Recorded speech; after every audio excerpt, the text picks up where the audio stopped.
Oui Charlie, ouais j'arrive. Non, je viens de partir de l'office. Ouais, à toutes, bisous.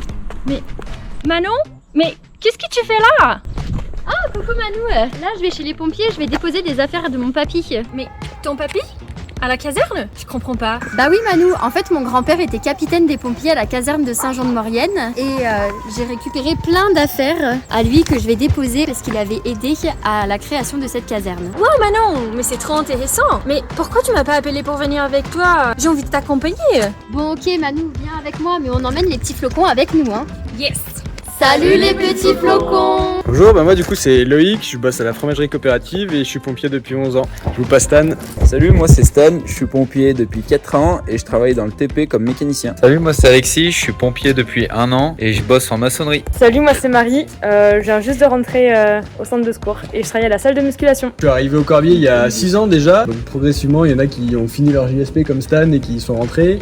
Il y en a qui sont revenus de dispo comme Fred du grenier de grand-père et on en a recruté, donc si vous voulez rejoindre nos équipes, vous êtes les bienvenus parce qu'on n'est jamais assez de pompiers, que ce soit ici ou ailleurs. Bon bah du coup Loïc, je t'ai ramené ces petites affaires. Du coup merci beaucoup Manon. Dans les affaires qu'on trouve, là il y a un casque à l'époque, inspiré des casques de la Seconde Guerre mondiale et réutilisé pour les pompiers. Là, on voit qu'il y avait de quoi mettre un petit panache, parce que c'est un casque de cérémonie. Là c'est les épaulettes qui allaient sûrement avec, donc avec un grade de capitaine. Et là on retrouve un OFD d'époque, donc un outil de forcement et de déblai, c'est une petite hachette. Là elle a un manche en bois et un bel habillage en cuir. Maintenant on a sensiblement les mêmes, elles nous servent à briser des fenêtres, ouvrir une porte, faire du déblai, donc casser des murs pour vérifier qu'il n'y a pas de feu derrière. Alexis, tu viens avec nous? Tu vas nous montrer à quoi ressemble le OFD aujourd'hui? Allez, on est parti. Et voilà. C'est un peu plus moderne. Ah oui.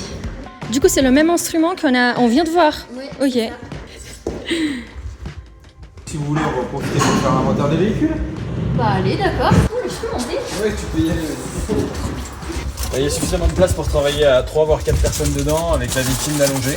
Ok. Parce que du coup on travaille en équipe de 3 au niveau des pompiers et ça peut arriver assez souvent qu'il y ait un médecin et une infirmière. On a un gros sac avec l'oxygénothérapie, donc tout ce qui va être pour administrer de l'oxygène à quelqu'un, et un petit sac qu'on appelle le sac de prend secours pour tout ce qui est les petits bobos, prendre les constantes, donc voir si la personne a une bonne tension, un bon pouls. Et donc on va pouvoir faire l'essentiel de nos missions avec ça. Si on a besoin de matériel supplémentaire, on peut retourner à l'ambulance avec des attelles, des matelas à dépression immobilisateurs, comme ont les pisteurs secouristes. C'est ça, qu'est-ce que ça me fait penser ça à toutes mes années de formation en Grey's Anatomy. C'est un matériel assez complet qui va nous permettre de vérifier en temps réel l'essentiel des constantes d'une personne. Bon Manou, tu testes? Mettre mon petit doigt là? Ouais, tu peux mettre ton doigt à l'intérieur. Donc là on voit déjà que la saturation, donc le taux d'oxygène c'est bon et le pouls est pas mal, un petit peu élevé. C'est bon, t'es en bonne santé? Je crois ouais. Nickel. Nous on est du service méca. On s'occupe de tout ce qui est niveau, vérifier que tous les feux fonctionnent, la pression des pneus. Pour que vous puissiez partir en intervention serein. Sereinement. On s'est donné tous des services. Ok. Donc Marie et moi par exemple on est à la mécanique, il y a Alexis qui est à la pharmacie, il y a Loïc et moi on est au planning. Chacun a ses rôles et une fois par semaine on essaye tous de se rejoindre pour faire nos petites vérifications. Là, on a le bouton pour les gyrophares et là, on a le bouton pour le 2 tons. Notre secteur, il part de Réortier. Réortier, c'est fond couverte. Bien, merci. Et Villars-en-Berre, le Corbier, la Toussuire et Ok. Là on suit Alexis parce qu'il va nous montrer tout son côté pharmacie ici à la caserne.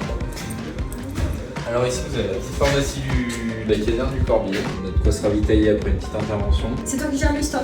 C'est moi qui gère les stocks, ouais. J'essaye de faire en sorte que on ait toujours tout ce qu'il faut, qu'il va rien nous manquer pour les prochaines interventions. Comme ça, quand on rentre, on fait le plein de l'ambulance et on est prêt à repartir directement. Là, il y a des petites attelles pour les jambes, pour les bras, des poignets, des matelas pour bloquer les personnes quand ils se sont fait mal au dos ou quoi que ce soit. Comme ça, ils bougent plus du tout et ça risque pas d'aggraver. C'est quoi les principaux accidents que vous avez un peu l'été au Corbier? Ouais, on a pas mal de petites chutes à vélo, des petites foulures de cheville, des poignets.